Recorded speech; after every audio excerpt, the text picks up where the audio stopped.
the warm-up I thought for you is if you decide to buy a new TV, I don't know if you realize this, but for example, I was going to pretend we're going to go buy a big screen TV. In fact, we're going to buy a high definition TV.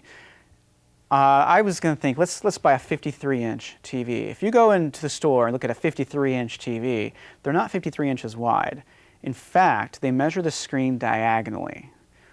I'm not sure if there's a good reason for this, or if it's just so they can give you a larger measurement than if they measured it the width-wise. I have a suspicion that they just want to inflate their numbers for you to make you feel like you're buying a bigger TV than maybe you thought you were. But I'll show you exactly how it works and how their measurements work, and you can actually figure out what the width and the height of a TV are if you know the diagonal measurement. So we're going to take our 53-inch TV, and this is a high-definition TV or a widescreen TV. So what you would need to know for that is what's called the aspect ratio. And these are standard values for different TVs. For example, if you buy a normal TV, it's considered a 4:3 aspect ratio. That's the ratio of the width to the height. If you buy a high-definition TV, it's a 16:9 aspect ratio. It makes for a wider television. So let's say we have a high-definition TV. That's a 16:9 aspect ratio, and it's a 53-inch measurement, which remember is diagonally. What I want you to do with me is figure out how wide and how tall this TV actually is. So I'm going to draw you a little picture of our television, and we'll see what we can do as far as coming up with how to figure out how wide this thing really is. Because I'll tell you, it's going to be a lot shorter than 53 inches, unfortunately. So I'm going to draw a little sample picture here. And here's my widescreen TV.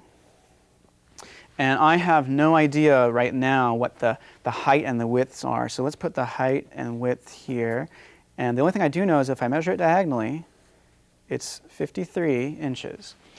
So looking at this picture, if you notice, we again have a right triangle. So just like the previous problem we worked on for our caller, this is going to be a Pythagorean theorem that can actually help us solve this. But as it is right now, I have too much information I don't know. I don't know the width or the height. And with two missing pieces of information, the Pythagorean theorem is not going to be enough help for us. So what I do have to consider is that aspect ratio. So this, by the way, this is the official term, but you notice it has the word ratio in it. Of course, it's a mathematical term. The aspect ratio, they give it as 16:9. So the way this is measured, this is the width compared to the height. And it doesn't mean, of course, that your width is 16 inches or your height is 9 inches. It just means this is the ratio that they show up in. So whatever measurements they are, this is always the ratio that they boil down to if you actually compare the measurements. So in mathematics, what we could do is create a fraction out of these. So what I could say is, all right, whatever these measurements are, if I take my width and I divide it by my height, I know it has to come out to match 16 compared to 9. So this is what's called a proportion if you take an algebra class. This is two ratios set equal to each other.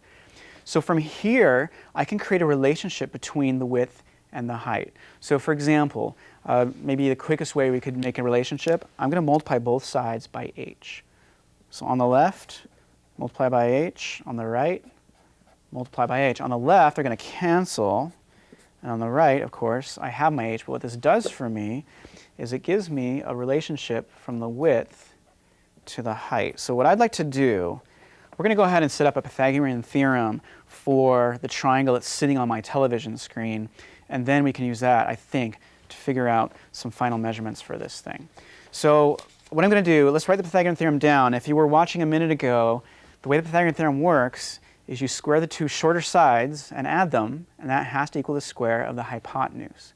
Well, I'm looking at this triangle right here. And if you look at this triangle, the hypotenuse is the 53. The width and the height are the two short sides. So from the Pythagorean theorem, I would have the width squared plus the height squared has to be 53 squared. So all I want to concentrate on for a minute is just figuring out this equation. And of course, it's still too hard to do with two letters in there, but we just create a relationship that let me write it in terms of one letter, because I just figured out that the width was actually equal to something else with the height. So let's replace that, and we'll simplify what we got, and I bet we can get to our measurements after that. So I'll make a little more room for us here. I'm going to go ahead, and this width here, if you notice back here, I had width equal to 16/9 height. So I'm going to replace our width. So instead of width, I'm going to write 16/9 height, and we're going to square that. I'm going to add it to the height squared. That's supposed to equal the 53 squared. So let's concentrate on just solving this for a minute, and we'll come back and finish up our problem once we get this number. So there's my little equation I got to work on.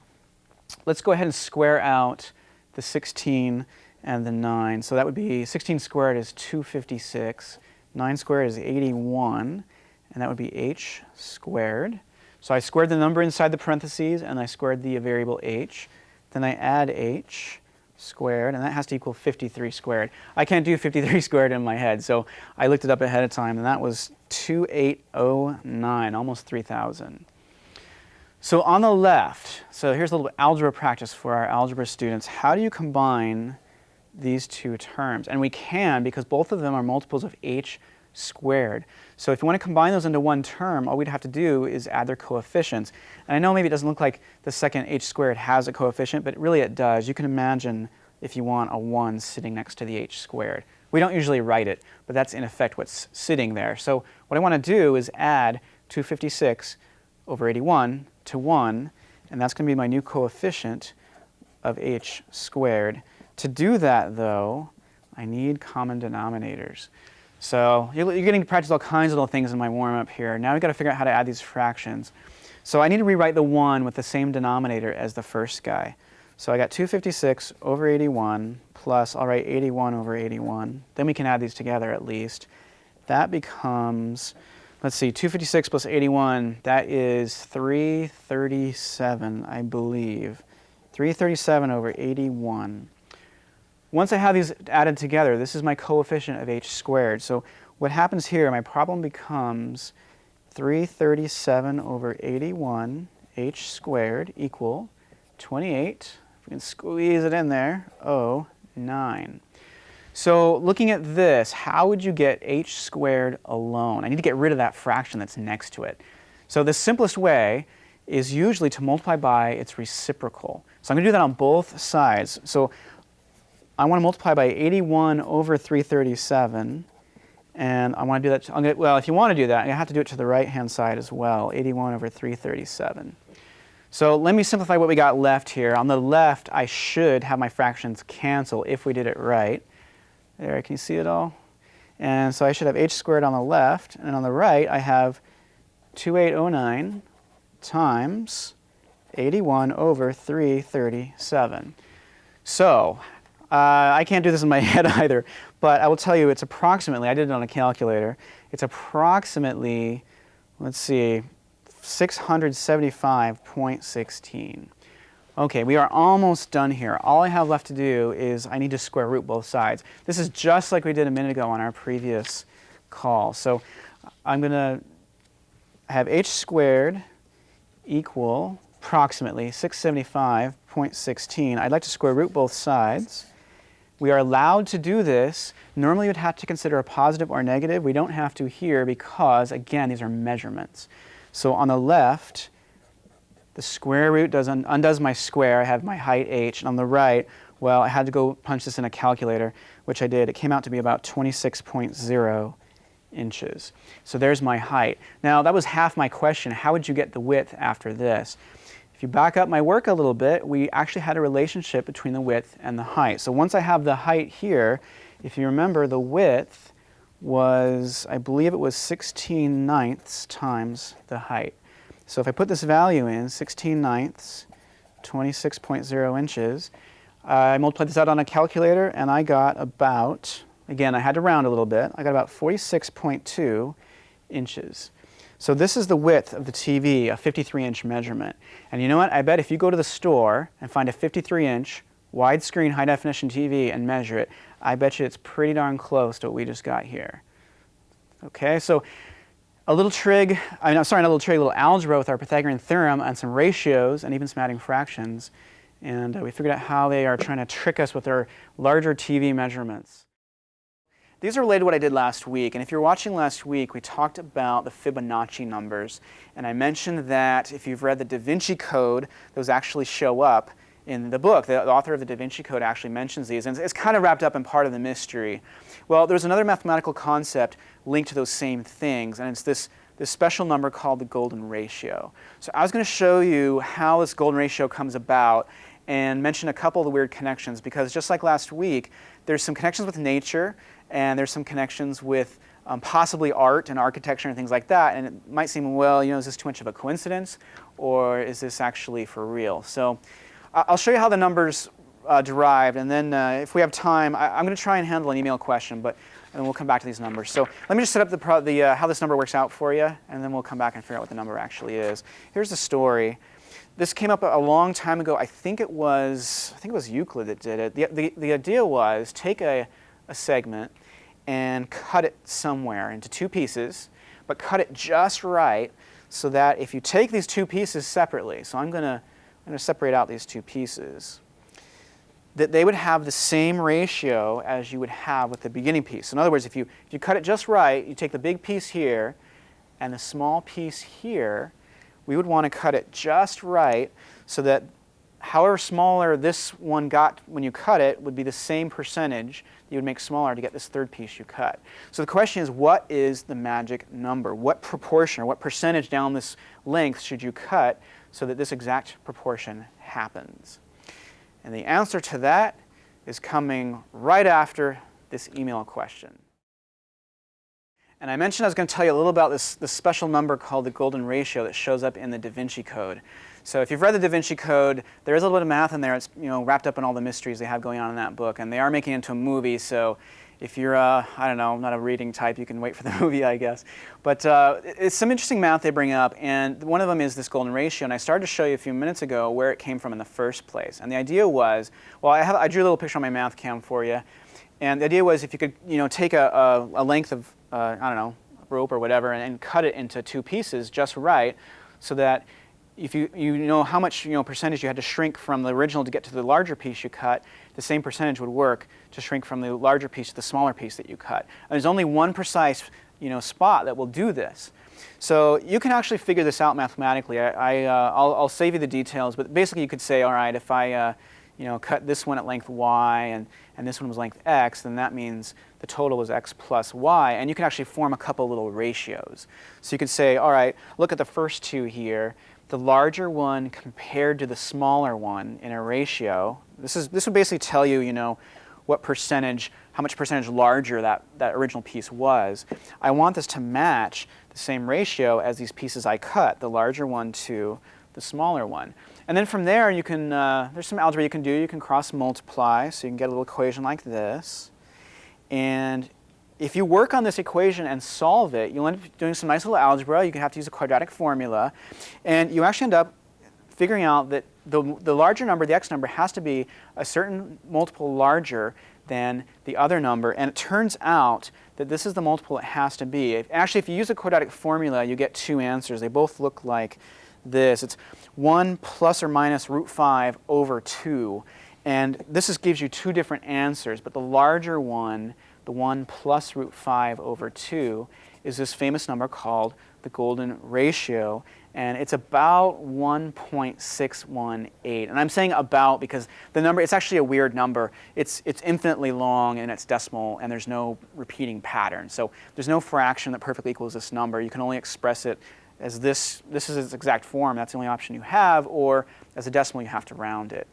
And this is, it's called phi. This is a Greek letter that they've been using for this special number. It's kind of like pi. It's a weird number, so they give it a name, so you don't have to keep trying to write this over and over.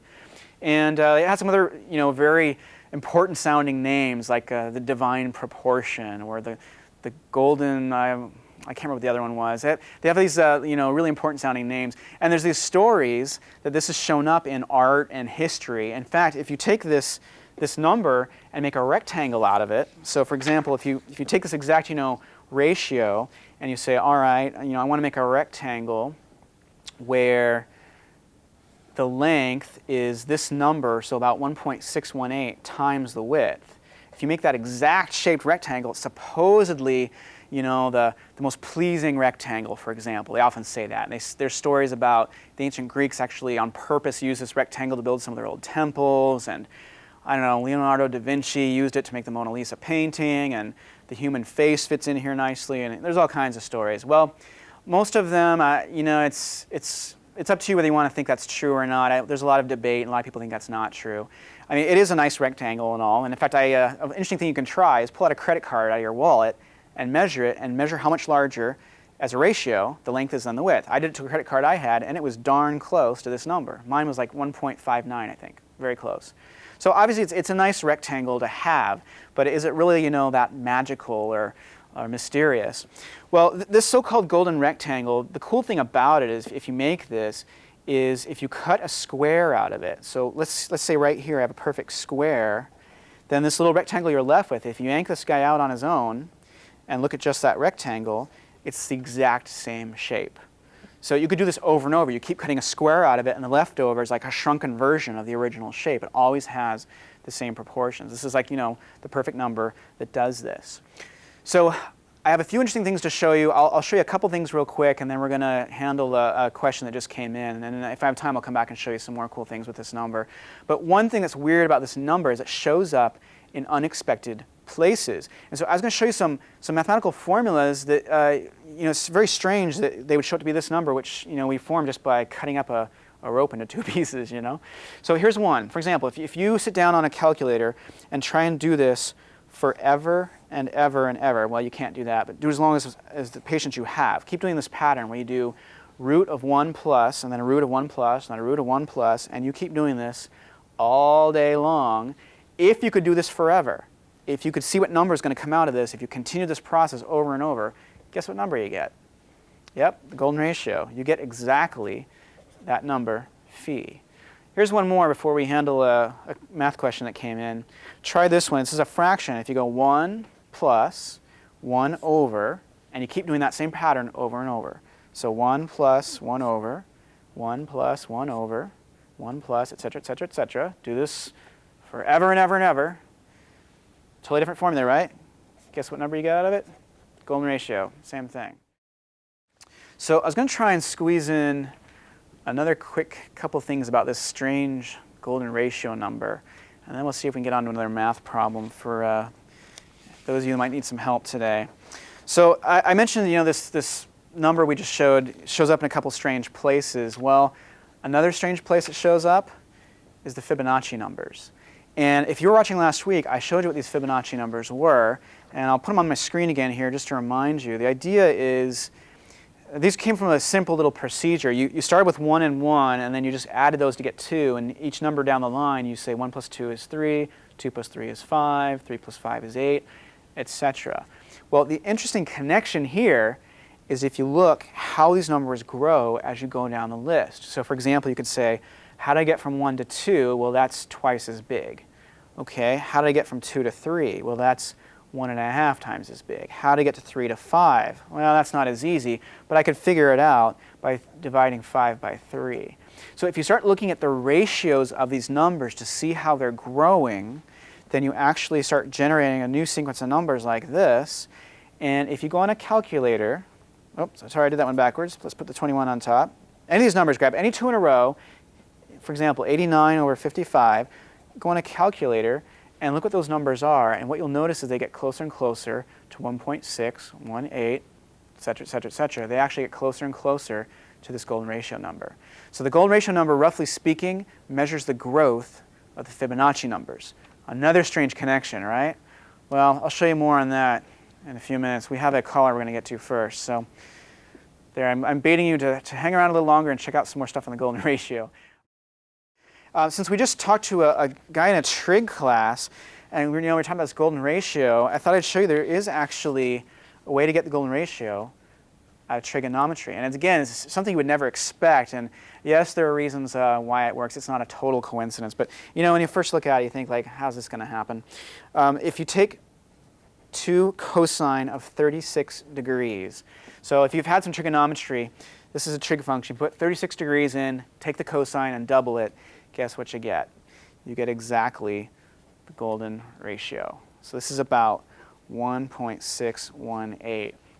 Strange connection, I know. I got a couple more cool ones to show you, though. If you saw us last week, you might have noticed that I drew a picture of a shell, and we actually showed a nautilus shell. And I'm going to show you the picture I drew. I actually brought it back with me. And I use the Fibonacci numbers to do this. So what I did was I made a drawing here, and I started making these little squares using the Fibonacci numbers. And I had them arranged so they would line up nicely. I kind of did it in a spiral. So 1 and 1 and 2, and then 3, and then 5 and 8. And if you do this, the sides of the square always line up to what you've already built because the numbers add up just right every time. And that's, since how the Fibonacci numbers were formed, this is what happens. And then I drew a spiral connecting the edges of these squares, and we showed that this was very similar to a nautilus shell. And so in fact, I brought my computer back with me, and there's the shell. And if you look, it's really close to that spiral we came up with. So how would that happen? In fact, I can tell you more now than I did last week, that if you look at this shell, I don't know if you can see my pointer here, but if you look at the shell, as it goes around, the animal basically, it grows larger and it keeps extending its shell, and it builds a wall in the back of it so that it always has a little compartment to live in. They call it a chambered nautilus. Well, the animal is growing at a constant rate, and so what he does is, well, it might be a she, I suppose. What the animal does is, as it grows, it continues to build the shell at the same proportion. So it's like the same percentage growth. And it just so happens that this animal picks a percentage that is about the golden ratio. So as the animal's building its shell outward, it keeps expanding it by about that same amount. And so here you end up with this spiral shell. It gets larger and larger as the animal lives longer. And the ratio of the measurements as you go out on the shell actually match up to this interesting golden ratio. So this is not, you might think like, wait, that's a weird connection. I got the Fibonacci numbers and I have this shell that do the same thing. Well, if you think about it, the shell is growing here at a rate of the Fibonacci numbers. I'm using these Fibonacci numbers to increasingly increase the size of the shell, and yet we just talked about a second ago that if you take the Fibonacci numbers and watch the growth of them themselves, you actually get the golden ratio eventually. So it does make some sense here. I have another weird connection to show you with this number. I know I've shown you quite a few today, but there is actually a number a formula that generates the Fibonacci numbers. And this is a strange thing to happen, because if you look at these Fibonacci numbers, it's not like it's you can do some little formula like, hey, it's x squared or something like that. The way these are formed is by adding the previous two numbers. So there's no easy formula like x squared or x cubed or something like that. In fact, I'll show you what the formula is, and it is a weird one. This is how you get a Fibonacci number. Now, first of all, if you look at this equation, you might be saying like, that is crazy. How would you get a formula like that? How would root 5s and powers boil down to these nice Fibonacci numbers? And they do, and I'll show you in a second on my calculator, but do you see that number right there? Does that look familiar? That is phi, the golden ratio. So the golden ratio actually leads to a formula that will generate the Fibonacci numbers. And just to prove it to you, this is a complicated formula, but I actually put this in my calculator. So I'm going to show you what I have here. I brought a Texas Instruments TI-84 with me today. So on your screen, you'll see exactly what you would see if you did this yourself at home. This is the formula. I just typed it in, the same formula I just showed you. And if you look at a table of values, you can see if I go 1, 2, 3, 4, 5 on my x values, I actually generate perfectly the Fibonacci numbers all down this list. And in fact, if you want to take ratios of them, you start getting the golden ratio. All right, I have one last little fun thing for you, just for kicks. If you're watching previous few weeks, I've been showing you some cool 3D graphs. Well, just for kicks today, I made one, and this time I used mathematical equations and actually created a nautilus shell for you. So it really is from equations, but if you look, I'll turn around for it, it's cut in half, it really does look like a nice nautilus shell like we were just playing with. All from math. Have you ever experienced some coincidences that seem just, I don't know, too weird to be true? Well, sometimes they aren't as much of a coincidence as you might think. For example, what do you think the odds are that you and I have the same birthday? Probably not very big, right? So maybe you've been in a party or something and you actually came across someone that had your same birthday and it seems like, wow, what are the odds of that? That's just really bizarre. Sometimes though, I'm going to show you a little math here that's not maybe as bizarre as you were originally thinking. So here's a scenario. Let's say you go to a little party and you want to find out if any two people in the room have the same birthday. The only way to guarantee that two people in the room have the same birthday is if you have 366 people in the room. Because theoretically, everybody could be born on a different day. If you had 365, maybe they're all on a different birthday and nobody is sharing the same birthday. So what I want to know is, 366 people would guarantee it, but what I want to know is how many people would you need to have a better than 50-50 chance that any two people in the room, at least some pair of people in the room, would actually have the same birthday. So, just make a wild guess. I might guess maybe 100 people or something. Well, I'll show you the math how you can actually figure this out. It's not too hard. This is a little bit of probability, but we don't have to use anything formal. We're just going to kind of use some intuition here, and I'll show you how you can come up with how many people it would take in the room to come up with this, the likelihood of this happening. Well, it turns out that it's easier to talk about the probability of it not happening than it actually happening. So what we're going to look at is if you're in a room full of people, what are the odds? What's the likelihood that nobody in the room has the same birthday? So here's how we'll think about it. We're going to start with you, and obviously you have your own birthday. Then we're going to think about a second person. What's the probability, what's the odds that second person does not have your same birthday? Well, all you have to think about, and by the way, we're not going to bother with leap year, so unfortunately we leave out the February 29th people. All you have to think about is if we had, so let's see, here's me, I'll write on my math cam here, person 1, that's me. What I'm going to do is I'm going to multiply the possibility here by the second person not having my birthday. Well, there are 365 days in the year, and there's only one that they can't have. That's my birthday. So there's 364 out of 365 birthdays they could possibly have. So this is the, if you made this fraction, you could think of it as a percentage. This is the percentage of people, or the percent chance, rather, that this second person would not have the same birthday as the first person. All right, let's have a third person come in. Well, person number 1, me, you, or my person number 2, the third person, what I would do is take this result, that's already a certain percentage, possibility, and I'm going to multiply it by the possibility that the next person does not have our same birthday. Well, there are 365 days in a year, and 2 birthdays are already taken up, so that leaves 363 possibilities. So if you multiply these out, you can actually see what we have so far. It's not going to be too much, but I'm going to go ahead and quickly compute this value. So I have 364 divided by 365 times 363 divided by 365. This comes out to be about 0.9918.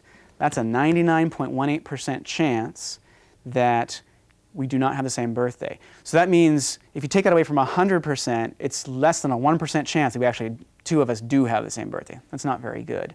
But you know what? If you keep doing this and keep computing the numbers, if you have a little patience, for example, the fourth person, this was our third person, add a fourth person to the mix, you take this result and multiply by, same idea, 365 people, 362 days left to choose from for this birthday if you don't want to have the same birthday as any of us, get a new value.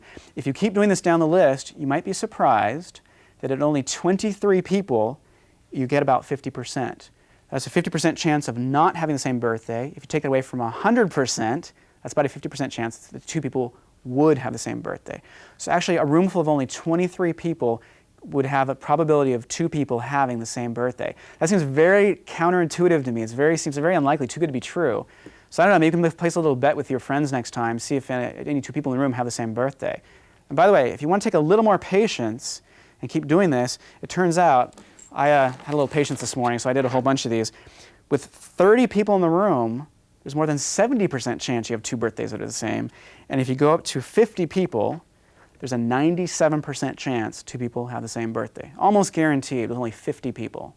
It's kind of interesting. I don't know. I found it kind of hard to believe, but you know what? The math doesn't lie. Part of the reason why I like it.